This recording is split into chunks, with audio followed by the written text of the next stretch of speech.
Hello student. तो आज का हमारा टॉपिक है कि हमारे जो प्लेटफॉर्म और आर्किटेक्चर होते हैं वो डाटा साइंस में कैसे डील होते हैं, क्या उनकी रीज़न होती है कि हम प्लेटफॉर्म एंड आर्किटेक्चर को यूज़ करते हैं। हमारी प्रीवियस वीडियो में हमने डाटा साइंस के लाइफ साइकिल को डिटेल से देखा था। अगर आप लोगों ने वो वीडियो नहीं देखी तो हमारी लास्ट वीडियो में देख लेंगे कैसे डाटा साइंस का life cycle step by step जो है वर्क कर रहा होता है। आज हम एक्सप्लेन करेंगे कि हमारा प्लेटफॉर्म या आर्किटेक्चर जो हम डाटा साइंस के लिए चूज करते हैं वो क्यों इंपॉर्टेंट है और वो कौन कौन सी फंक्शनैलिटी प्रोवाइड कर रहा होता है। बेसिकली हम जो प्लेटफॉर्म यूज करते हैं वो हमारे डाटा को मैनेज करने के लिए हम यूज करते हैं। अब डाटा को मैनेज क्यों किया जाता है? ताकि हमें बहुत ज्यादा फंक्शनैलिटी और ऑर्गेनाइजेशनल वे में डाटा को अरेंज कर सकें, और उसको अरेंज करने के लिए हम मल्टीपल टूल्स यूज करते हैं या अपने प्लेटफॉर्म यूज कर रहे हैं। इसलिए एक अच्छा प्लेटफॉर्म बिल्ड करने के लिए या अच्छा प्लेटफॉर्म चूज करने के लिए हमें प्लेटफॉर्म के आर्किटेक्चर को अंडरस्टैंड करना बहुत जरूरी होता है। आज हम स्टेप बाय स्टेप देखते हैं कि डिफरेंट वे के हम प्लेटफॉर्म को डिजाइन कर रहे होते हैं या प्लेटफॉर्म को चूज करने के लिए ये सब चीजें देखनी होती हैं कि हमारा प्लेटफॉर्म कैसे वर्क करेगा या कैसे हमें आउटपुट प्रोवाइड करेगा। इसमें सबसे पहला स्टेप है data storage and management.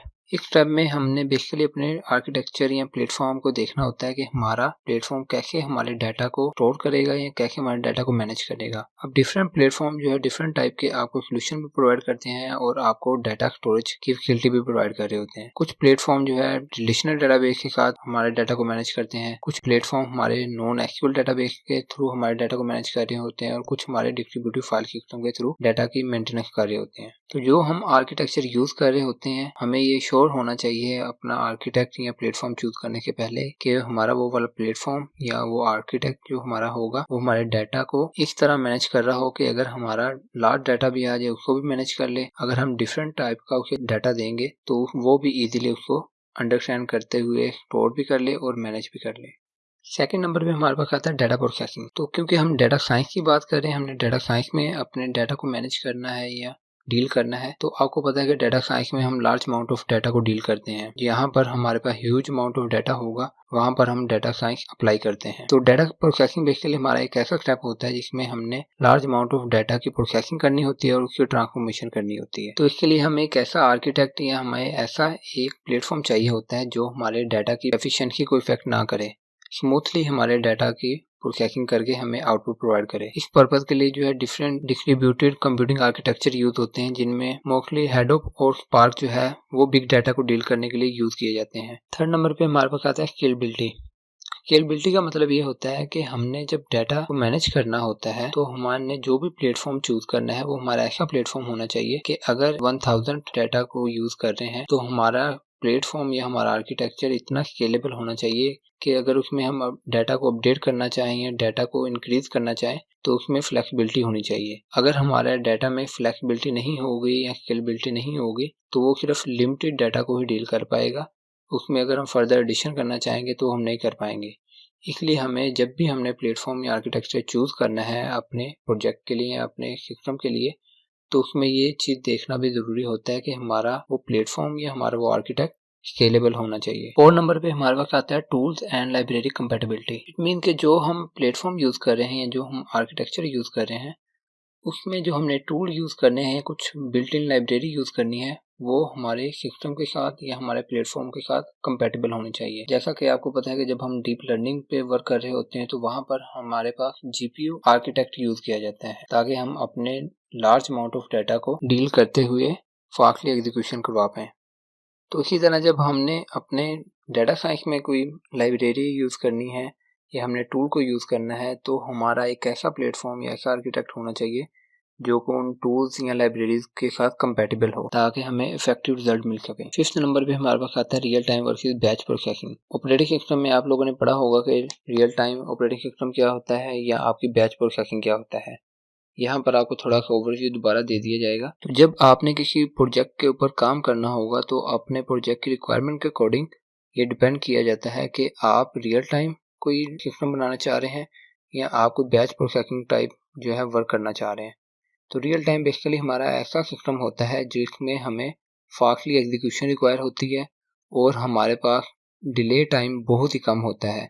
It mean कि जब आपको फौरन एक्शन लेना होगा या कोई ऐसा सिस्टम बिल्ड करना होगा जो आपको विद इन सेकंड जो है आउटपुट प्रोवाइड करे, तो उस पर्पस के लिए आप real time operating system use करेंगे। लेकिन अगर आपके पास टाइम के इतना इशू नहीं है या आप जो है बैचिंग सिस्टम यूज करना चाह रहे हैं जिसमें मल्टीपल प्रोसेस का एक बैच बना के हम उसके अकॉर्डिंग जो है एग्जीक्यूशन करवा रहे होते हैं, तो अगर आपने टाइप का कोई सिस्टम बनाना है तो उसके लिए आप बैच प्रोसेसिंग यूज कर सकते हैं। अब जब आप रियल टाइम प्रोसेसिंग करनी हो तो उसके लिए हाई लेवल के कंपोनेंट भी यूज करने पड़ेंगे और हाई लेवल का सिस्टम यूज करना पड़ेगा। तो रियल टाइम डाटा एनालिसिस के लिए हमें अपाची कैफका जो एक प्लेटफॉर्म है उसको यूज करना पड़ेगा, और अगर हमने बैच प्रोसेसिंग फंक्शन परफॉर्म करवाना है उसके लिए हम जो टूल यूज करते हैं वो अपाची हेडोप है। छठे नंबर पे हमारे पास आता है डाटा इंटीग्रेशन। डाटा इंटीग्रेशन का मतलब ये है कि जब हमने डाटा साइंस के ऊपर वर्क करना है या हमने किसी प्रोजेक्ट के ऊपर काम करना है, तो वहाँ पर जब हमने डाटा कलेक्शन करनी होती है, जो हमने डाटा साइंस के लाइफ साइकिल में देखा था कि हमारे जो लाइफ साइकिल है उसमें कौन कौन से स्टेप आते हैं, उसमें आपको डिटेल में बताया गया था कि हमारा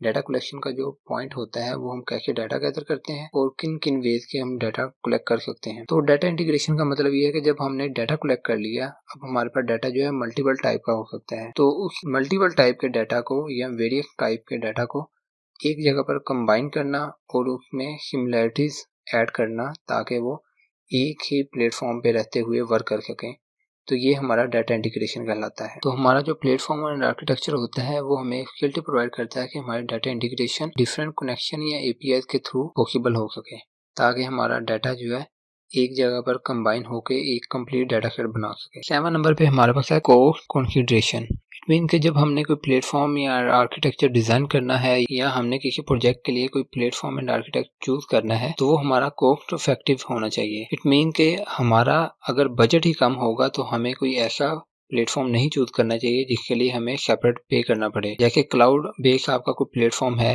या क्लाउड बेस अगर आपने सर्विस लेनी है, तो आपको पता है कि क्लाउड सर्विस लेने के लिए आपको अच्छा खासा पे करना पड़ता है।